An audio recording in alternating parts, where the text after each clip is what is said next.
Social media footage show how water washing through a church and several homes. Ash also fell over the capital Nuku'alofa. Meanwhile, a tsunami warning sent residents scrambling to higher ground. The eruption of the Hunga Tonga-Hunga Ha'apai volcano can be heard across the South Pacific, even as far as New Zealand and Australia. There have been no immediate reports of injuries caused by the eruption, as communication with the country remains difficult. Nonetheless, New Zealand's military said they are monitoring. Tonga's former chief geologist on Saturday described the eruption of an undersea volcano near the Pacific island as absolutely unique.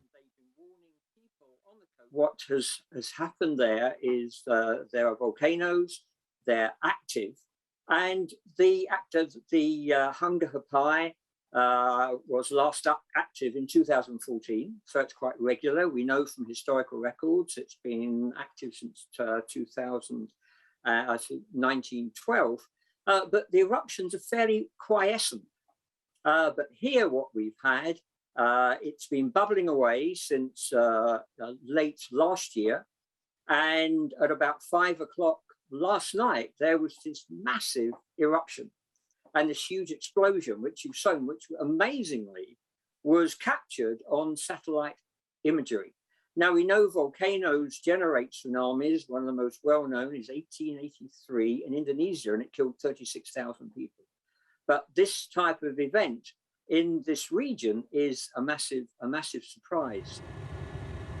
Meanwhile, this Saturday's eruption also prompted tsunami advisory and evacuation along the U.S. West Coast, where beaches closed and surges of water flooded harbors and low-lying coastal areas.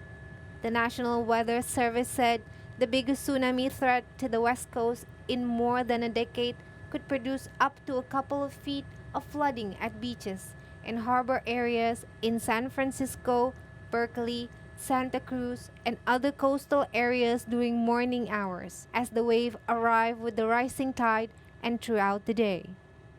A tsunami advisory is the second most severe alert, short of a warning to seek higher ground and avoid dangerous flooding. It urges people to stay out of the water and away from beaches and waterways. Officials from around the region also urged residents not to go near beaches, harbors, or piers, while in Berkeley, the fire department issued an evacuation order to the city's marina neighborhood.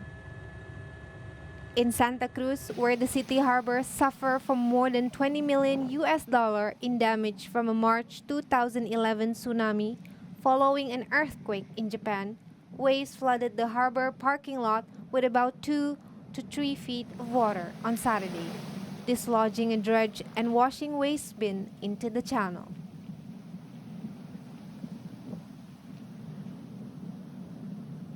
Chile's National Emergency Office ordered the evacuation of several coastal regions Saturday due to a minor tsunami warning reported by Hydrographic and Oceanographic Service of the Navy. Claudio Aldea, Deputy Director of Operation of the National Emergency Office of the Ministry of the Interior, asked people in the regions of Coquimbo and Los Rios to evacuate to safe zones, at least 30 meters above sea level. Último reporte emitido por el CHOA que establece alerta de tsunami para el borde costero de las regiones de Coquimbo y Los Ríos. ONEMI envió un nuevo mensaje SAE informando a la población de ambas regiones. Hacemos un llamado a evacuar en forma ordenada a estas dos regiones y tranquila a los puntos de encuentro que se encuentran aproximadamente en la cota 30, digamos, los lugares seguros, mantenerse en la zona segura y seguir las instrucciones de la autoridad. Además, recordar que hay que mantener en lo posible la distancia física en esta evacuación al momento de evacuar, siempre con mascarilla. In the water of Japan's southwestern prefecture of Kochi, toppled or submerged boats drifted in a local port on Sunday, after reports of tsunami waves as high as 80 centimeters, possibly due to a huge undersea volcanic eruption near Tonga. Tsunami warning also disrupted transportation of the affected areas in Japan. East Japan Railway Company said local train services were suspended in coastal area where a tsunami advisory was in place. A number of domestic flights connecting airport in the affected regions was grounded. Japan Meteorological Agency spokesman Kazuki Miyaoka told reporters earlier Sunday that the swelling of the sea was bigger than expected and the reason for it was unknown.